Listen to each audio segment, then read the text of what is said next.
Framtidsverkstaden är ett arbetssätt för Mittmedia att skapa det nya Mittmedia och gemensamt resonemang, gemensamma tankar, gemensamma idéer, gemensam kunskap om det nya Mittmedia.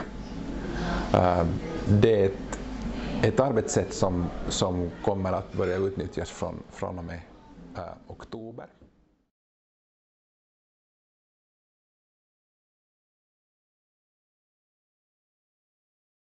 Rent konkret handlar det om en 3 dagar lång övning där frågorna ställs av en person i ledningsgruppen eller 2 personer eller någon annan. Och frågorna är strategiskt avgörande. De viktiga frågorna som vi tvärsgående i Mittmedia där behöver ställa och jobba med tillsammans. Och pedagogiken är enkel.